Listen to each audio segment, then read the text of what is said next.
On dit souvent que les animaux, eux, ils ont comme une direction innée, hein.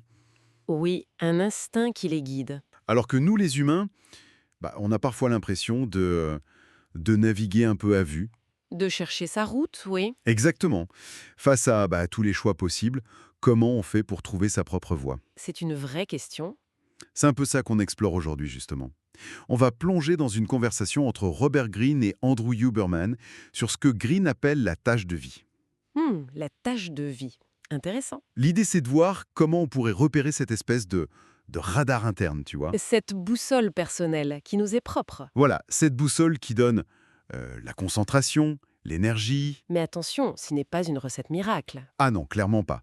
C'est plutôt une piste à explorer ensemble. Exactement. Et ça commence par une idée assez fondamentale. Notre unicité. L'unicité. Oui, notre ADN, nos expériences de vie, tout ça fait que chacun de nous est absolument unique.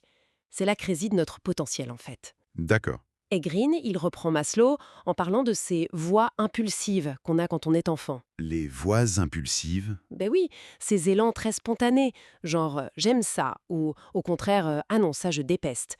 Ce sont un peu les premiers signaux bruts de notre boussole interne. Ah oui, je vois. Des signaux qui seraient liés à nos prédispositions naturelles. Tout à fait. On pense un peu aux intelligences multiples d'Howard Gardner, là. L'intelligence verbale, logico-mathématique, kinesthésique, etc. Oui, c'est ça. On aurait comme une affinité naturelle pour l'une ou l'autre. Et suivre ce grain, comme dit Green, ce serait essentiel. Mhm. Regarde Green lui-même. Enfant, il était obsédé par les mots, les anagrammes. D'accord. Ou prend Einstein, à 4 ans, fasciné par une boussole, par les forces invisibles Ah derrière. oui, l'anecdote est connue. Et Steve Jobs, lui, c'était le design des appareils électroniques qui l'hypnotisait. Des signaux vraiment primitifs, mais puissants. Oui, mais et c'est là que ça se complique souvent.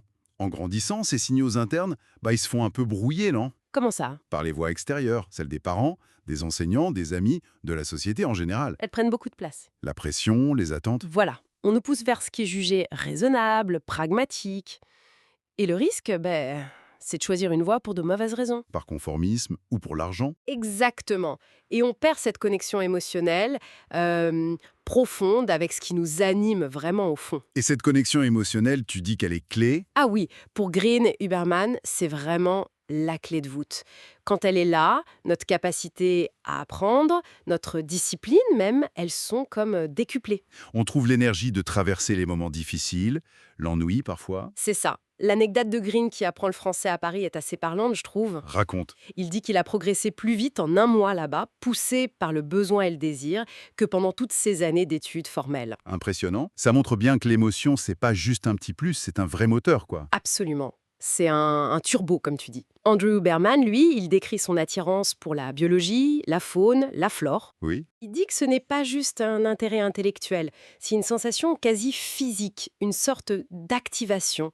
Ça lui procure un plaisir direct, intrinsèque. C'est viscéral, en fait. C'est exactement le mot. C'est pas juste penser «j'aime ça», c'est le ressentir dans son corps. D'accord. Et donc trouver sa voie, ça impliquerait un peu. Il fait une analogie avec l'amphibien qui trouve sa niche écologique. Hmm. Ça impliquerait de savoir restreindre ses options pour s'aligner sur cette nature profonde, se concentrer là où on sent cette résonance si particulière. C'est puissant. Cette idée que le corps sait, parfois avant la tête.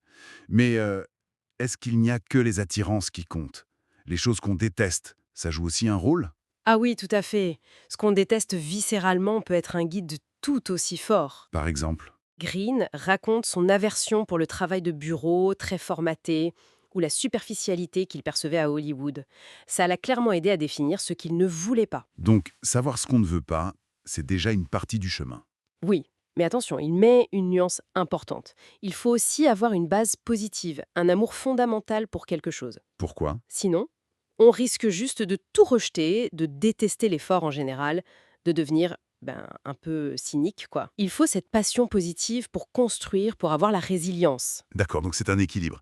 Fuir ce qui nous rebute, oui, mais surtout poursuivre ce qui nous appelle, ce qui nous passionne. C'est ça. Et d'ailleurs, la neuroscience semble confirmer ça, non? Cet engagement émotionnel, qu'il soit positif ou négatif. Oui, il est nécessaire. Il libère les neuromodulateurs, les substances chimiques dans le cerveau qui sont essentielles pour le changement, pour l'apprentissage profond. Tout est lié. Fascinant comme tout ça se recoupe. Au final, donc, trouver sa direction, sa voie unique, ça semble vraiment passer par une écoute attentive de ces signaux très personnels. Des signaux parfois très anciens. Oui, qui viennent de notre nature profonde, de nos expériences. C'est un processus intime, viscéral. Ça donne un sens de direction. Une sorte de boussole interne. Voilà. Le chemin précis, il reste peut-être à tracer au fur et à mesure, mais on acquiert une orientation fondamentale. On sait un peu vers où regarder. Ce qui nous laisse peut-être avec une dernière question pour la réflexion.